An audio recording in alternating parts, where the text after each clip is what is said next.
Oh, shit.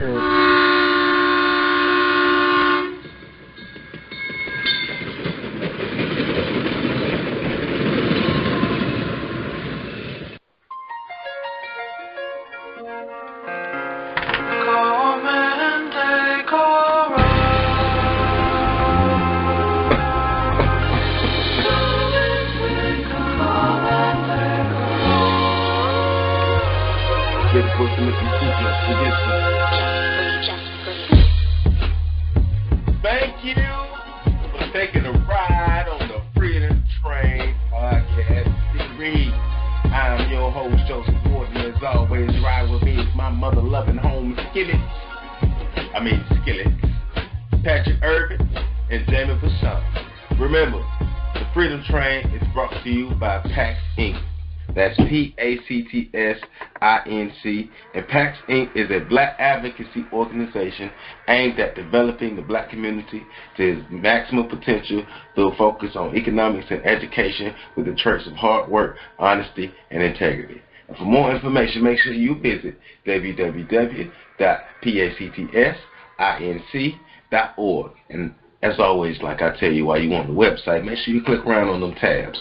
Especially that tab that says the code, so you can learn more about the code of conduct that PAX Inc. have created for Black America, as well as go scroll through all those tabs and you'll find the education tab where there's a whole lot of educational information that you can use, that Black America can use. So make sure you check that out. And as always, while you online, make sure you visit our Freedom Train website at www.freedomtrainradio.com. That way you can learn more about me. It's a video of me dunking on Jamie on there, so you definitely want to go see that. Learn more about Pat, learn more about Jamie, and all other fly guests that we've had on the Freedom Train podcast series. Follow us on Twitter at Freedom Train Net. Follow us on Instagram at Freedom Train Network. Like our Facebook page. Subscribe to the Freedom Train Network YouTube channel. Also, make sure you subscribe to the Freedom Train Network on iTunes or Google Play. That way you get the episodes coming straight to your phone, really going down, and you could be cool. And then, yeah, life would be good. Fellas, what up? Yeah. Hell is going on with y'all? Shit, making it do what it do, homie. Shit. Hey, man, I sound like I got roaches crawling around in my nose. That's what I sound like. Roaches crawling in the nose. Yeah. Huh? I need some touch. Normal. Oh, shut up, man. I need some touching. Y'all ain't got no touching, none of that Father. Hey, when y'all was sick back in the day, did y'all parents ever give y'all some of that Father John? Hell no. Put some vapor rub on your chest. You don't know about no. I mean, they did that too, my parents. But you don't know about that Father John or that 666? Hell no, man. See, you go that's why snorting rat poison as a kid. Nah, What kind of shit is I that? bet you got sick every year too, didn't you? Hell no, man. Yeah, you did. We used to have, what's that stuff called? It was, I don't know what it was, but it was disgusting. I hate taking medicine, so. Like cod liver oil, like castor oil. Yeah, cod liver oil. There you go. Yeah. I hate that stuff. Put it like this: Father John, cod liver oil was, I think, one of the ingredients. Either cod liver or castor oil was one of the ingredients. So that Father John was nasty as hell, but it was so nasty your body was afraid to get sick. So You stupid. I'm dead serious, man. Now I don't want you to put that shit up in me. I do good, sir. So, Oh, man, you stupid. I don't know nothing about none of that. see, but y'all was on that just straight tussing and a vapor rub. We was on nightclub, man. Damn. Oh, It'll give you NyQuil as a kid, Pat? Goddamn, Yeah. Shit. That was my mama elixir, man. We ain't had tussin. My dad would give us tussin. Mama would give us NyQuil. So, she'd be like, oh, you sick? Go to sleep. When you wake up, you'll feel better. Moms was knocking all y'all little asses out. Come here, boy. Go on, drink some of this. Yeah, it's Kool-Aid. Yo, had laid out the whole weekend. Yeah, man. We get the grown folks doses, too. Hell no. And your no spoonful of sugar. Shit give you a small cup. giving it to us in a shot glass, bro. Hey, then Pat was out for 72 hours, 3 weekends in a row. Golly, boy. Hey, man. But it's all good. We got the weather through, man. I'm like Jordan in that playoff game, so I think I'm gonna score a whole lot of points tonight. Jordan shit on himself at halftime, so you know that. It's the flu game, just so you know. Well, I'm gonna throw it at you. So if you shit yourself in the middle of this podcast, we get it. I'm throwing it at you. Hey, man, so I know people like, man, y'all shut the fuck up. We want to hear what y'all talking about. Hey, man, shit, we talking. Yeah, we talking. All right, so what we got on the plate today, man? I know we talk about Harvey Weinstein, the Weinstein effect, and how black feminists are very quiet. That BIE report. We got to talk about that, and then do a little touching on that Dove commercial, because that Dove commercial got people all up in arms and stuff. So, man, I guess we can start with that Weinstein. Pat, man, what you got? You got to lead this, man. What you got, man?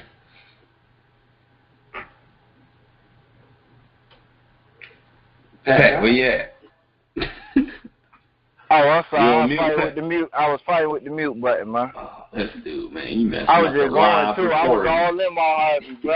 I was giving them the 411, 922, and everything. Anyway, so Pat line. Harvey Weinstein, the big name Hollywood producer or whatever, who's basically the white version of Bill Cosby. Over the last few decades, he been raping, molesting, and harassing various women, except unlike Bill Cosby, a lot of these women actually seem to have had some level of success. When you're talking about like Angelina Jolie and Gwyneth Paltrow, even had Terry Crews come out with his experience about somebody in a party touching him on his wee-wee. So,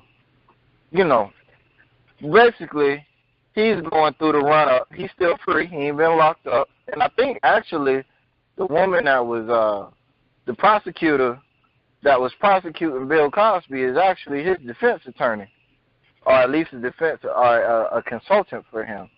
So basically, without getting too deep into it, and even that, they did an undercover investigation on him a bit ago, couple years back, and actually have him on record confessing to molesting one young lady.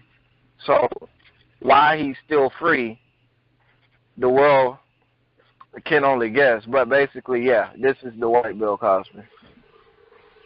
Man, Bill Cosby. I'm listening to the radio, and they say Buddy's so engulfed in sexual harassment that he had a clause in his contract where he could sexually harass the women. Yeah, had an NDA. God damn, what type of shit is that? Yeah. What type of shit is that? Well, the contract said I could touch your coochie, so, Like, what? What type of shit, man? Weinstein, you need your ass whooped. No, when I first heard about this and I kind of read into it, it doesn't surprise me, man. Like, that's what Hollywood is for the most part. Rich, powerful white men that get away with stuff. So I don't know why. I'm not shocked by it, Now that everybody's coming out and stuff like that, to me, it's just like, I get it, but y'all could have been put this dude away a long time ago. So, and the people that were around him, they knew about his activities and nobody said anything. So, to me, all this, we need to push him out, get him out of here. This man has had a long history of doing what he's done, and nobody said anything until now. Now they're trying to right that wrong. To me, it's just like, y'all could have, got rid of this dude a long time ago. So you were complicit with his behavior. You condoned it for a while. You didn't condone it, and you are what you are, man. Like, that's disgusting. Dude's a perv. Get him the fuck out of there. That's all I feel about it. Fuck. What movie did he produce? Like, shit. Was he just a money man, or he actually produced some shit? Nah, he's a very powerful person. He's probably the most powerful person in Hollywood. No, fuck him. I'm not in Hollywood. I ain't got no scripts coming to me anytime soon, so fuck him. I mean, but it's been widely known for years that sexual harassment, child molestation, all those things were big issues in Hollywood. It was able to be covered up. Like you just Google Harvey Weinstein name and click on it. Some of the articles that come up is that Harvey Weinstein has been paying people for decades. I haven't read the article. That's what the title says, that he's been paying off people for decades to keep quiet about the sexual harassment. But this article that I just opened up here, what's this? The New York Times. The title is Harvey Weinstein, Hollywood's oldest horror story. So my thing is, like, Nate Parker got drugged through the rings, and he was innocent. Harvey Weinstein is guilty. Bill Cosby got drugged through the mud. It still is, hell. I mean, I don't see the same outrage for Weinstein across the board. I just don't. What's up with that? Well, you ain't going to. Yeah. Yeah, that's right. That's right. It's a white man we dealing with. That's right. It's a white man. Yeah. Okay. Well, you ain't. Okay. I mean, now it has been interesting to watch. Us in the black community, we haven't been getting too much whatever about it, but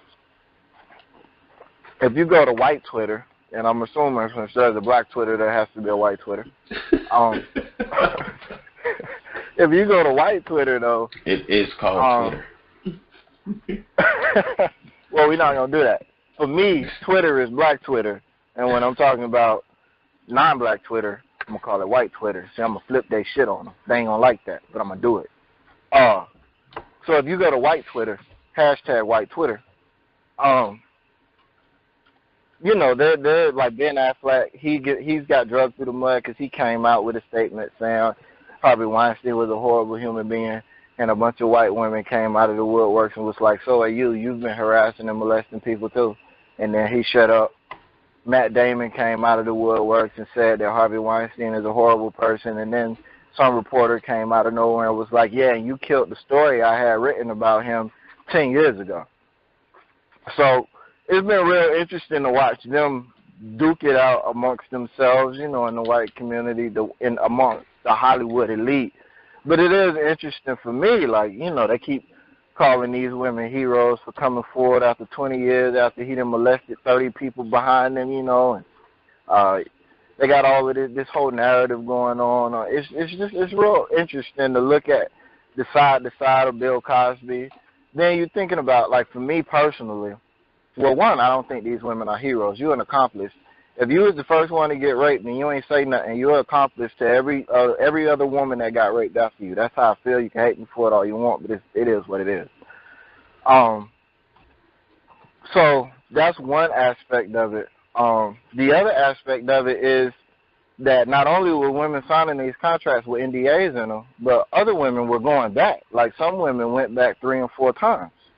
So, you know, at what point does it become a relationship? You know, at what point am I no longer raping you and now we just dating and we into some kinky shit? You know what I'm saying? Like, at what point does it cross?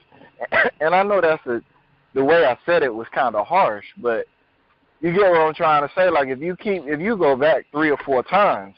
You mean for Bill Cosby, right? No, this is Harvey Weinstein as well.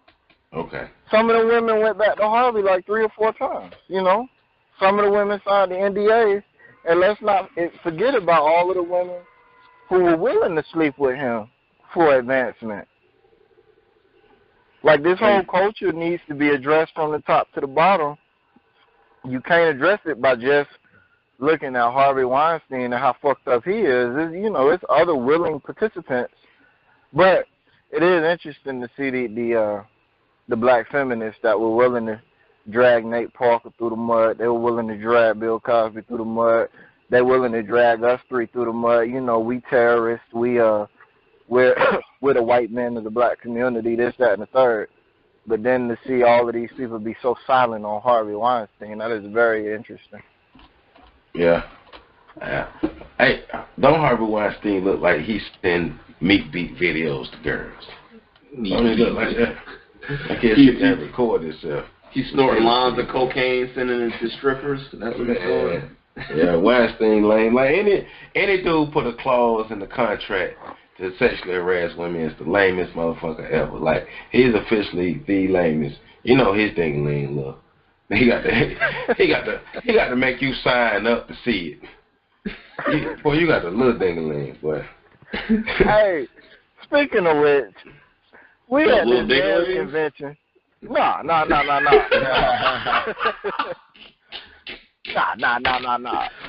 Oh man. Pat, take it further. We was at this little breaking convention. It's a dancing thing here in Charlotte.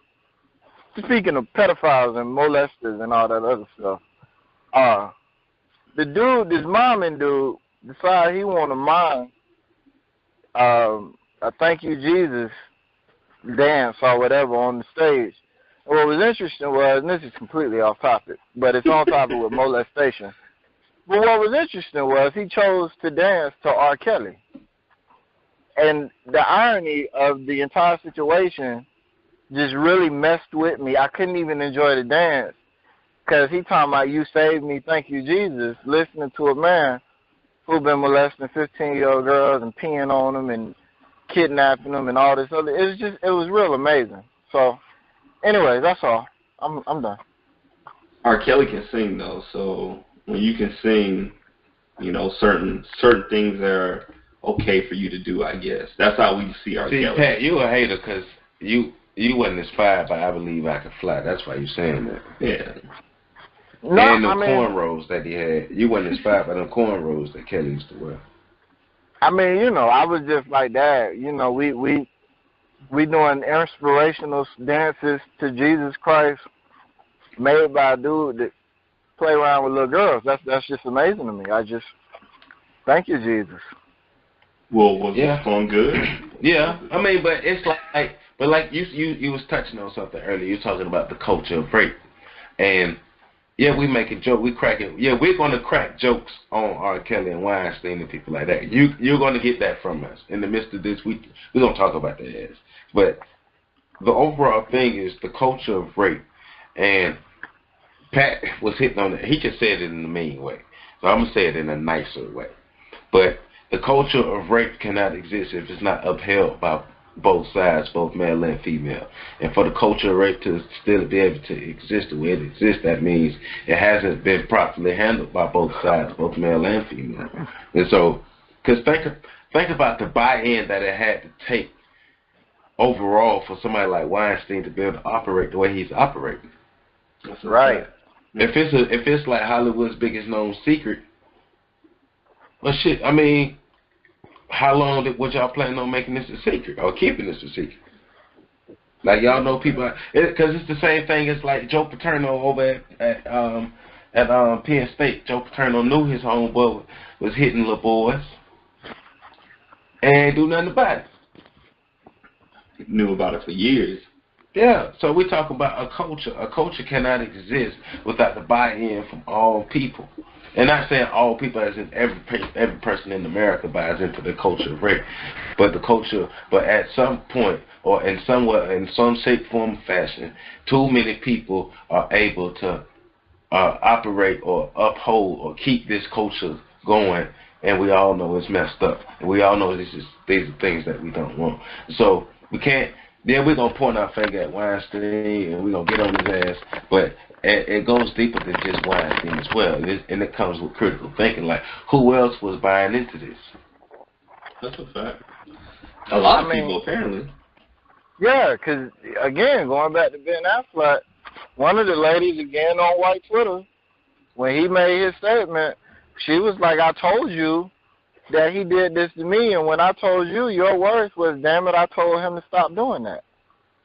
I mean, you know, and other people have said, other celebrities that they told that they had been molested or harassed or whatever by Weinstein had the exact same response. I told him he needed to stop. So, you know, Joe is being nice, but I personally think 75% or more of Americans buy into, in some way, shape, form, or fashion, rape culture. I say the vast majority of us do. Now, what I've learned over the years is a lot of us are accomplices within the culture of rape unknowingly, because it's just part of the social and cultural norms that we go by. Exactly. And so a lot of times you'll be participating in that, and you have no idea until somebody kind of points it out to you, and you feel like shit. You do. You feel like crap. But you also have to understand that this was taught to you by the people that you were around, the environment that you grew up in. And we all may think that we grew up in an extra healthy environment, but sometimes we all don't. Most times we don't. That's true. So our environment is fucked. If you grew up in a healthy environment, you're the oddball. And by the time you finish with your life, I guarantee you, your environment has been destroyed. Now, you know what? I'm going to take it a step further. I don't believe anybody in America has grown up in a healthy environment, period. It's not a part of American society. It's not. Everybody grew up fucked up. That's why we all fucked up adults. That's why we got all these fucked up problems. Oh, Think about it. Let's be real with it. We got racism, classism, elitism, rapism. You know, you go down the line, gambler, pedophilia. It's not a healthy environment to grow up in America. Toxic femininity, Something mentally wrong with everybody in America. We right. might not all admit it, but it is. And we can't even be like we all need therapists because the therapists come from the same warped education system. They just as warped. Ask the therapist to psychoanalyze themselves. Y'all took this like way deeper than I was imagining it. That's actually you better pull your shovel out. What Pat just got me over here like, damn, yeah, shit, fuck, damn, that's way deeper than I thought, man. Yeah, we all fucked up. Fuck me, we all fucked up. We all fucked up. We don't want to acknowledge it, so we look at the motherfucker that's more fucked up than us, and we just, I ain't fucked up. That motherfucker is fucked up. Nah, you're underwater as well. You're just not as deep as him. Facts. Right. I can dig it. Yeah, man. But I mean, it is what it is. Like, think about it. Like, Hollywood is that shit. The culture over there is toxic, and it's like, when everybody knows something is going on, and like fear was instilled because everybody was afraid to go against Weinstein and it's always like that until one person busted wide open and things like that. But yeah, now like Pat said, you got Terry Crews talking about somebody grabbed him. They said Oliver Stone was trying to support Weinstein and people went for his head. Then you got other people coming out with their little stories and things like that. So yeah, I mean, once one person nuts drop, everybody nuts want to drop. You know, it's easy to let your nuts drop after another motherfucker and took the brunt of the backlash. You know, somebody else and broke through the glass ceiling, so now we can all climb through. But look, man, fuck all that shit. And y'all black feminists, since Joe is being the cool, calm, collected one, y'all motherfuckers done lost a whole lot of y'all done lost a lot of credibility, man. Y'all done lost a lot of credibility. See, we ain't slide in on that. Yeah, black feminists. I like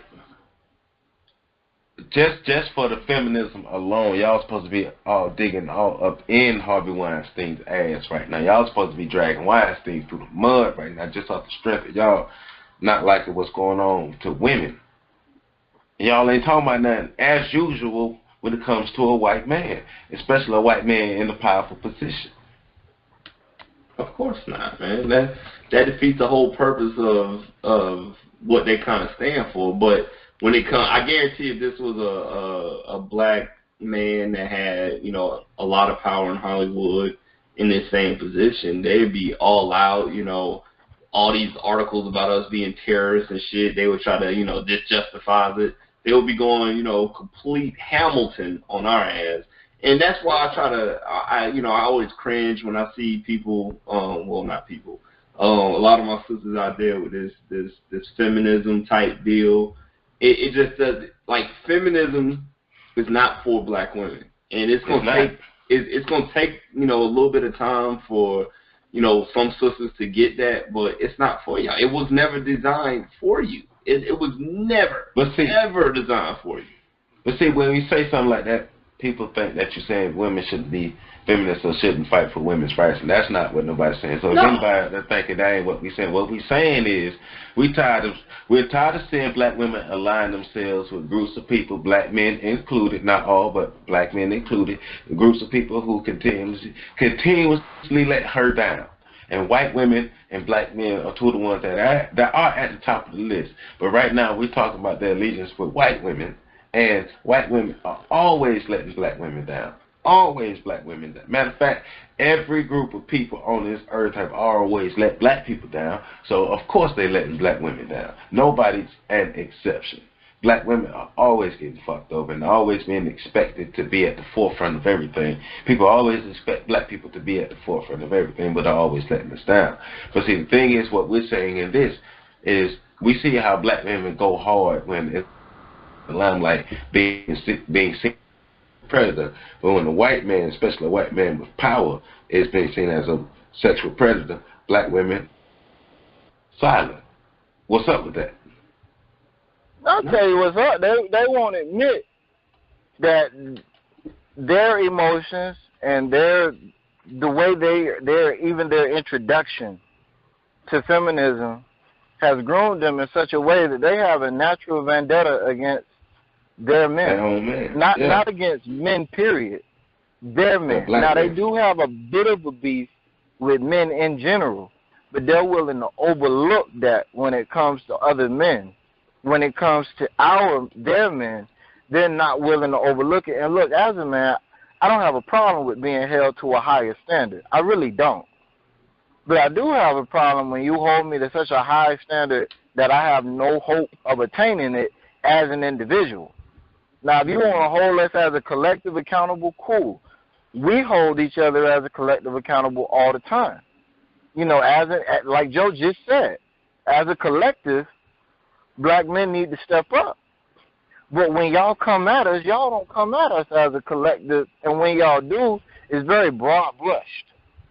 And y'all allow that broad-brush whatever to affect y'all individual interactions with us individually in ways that y'all don't do with other men. You know? So that's my beef. Like, how can you be silent on Harvey Weinstein? Got him on tape. They got him on tape confessing, and he ain't in jail.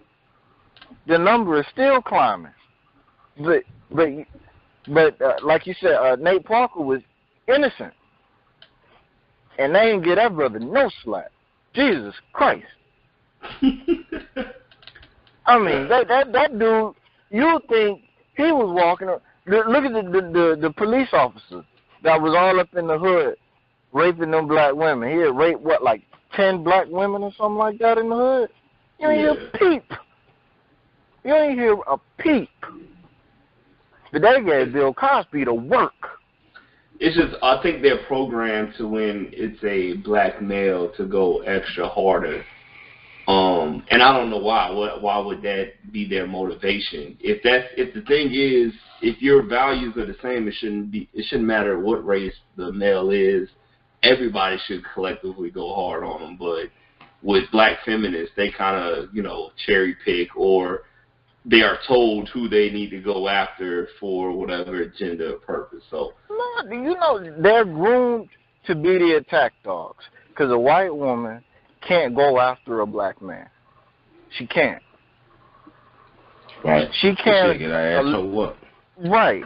She can't, but a black woman can. That's you looking at the reasons why white women allowed these other women to be a part of their movement. Two reasons. One, numbers. When you hold white women numbers up to white men's numbers by themselves, it's not bad enough for you to be like, oh, poor white lady. But when you hold Hispanic women or black women numbers up to white men's numbers, look better. You get a whole different, now you get this fake-ass sisterhood that crosses all races. But then the other reason is white women can't go after Hispanic and Latino men. They can't go after black men because they get their asses roasted. And they can't go after Asian men either because they get their asses roasted. But they can go after black men. So they got to get all these other groups to go after their men. And that's what they do. And so that's when you hear them talking about the sisterhood of being a woman is more important than race. But then when it actually come time for the sisterhood to be more important for race and for them to put their race aside and focus on the They sisterhood, always take race. we just saw that with Donald Trump.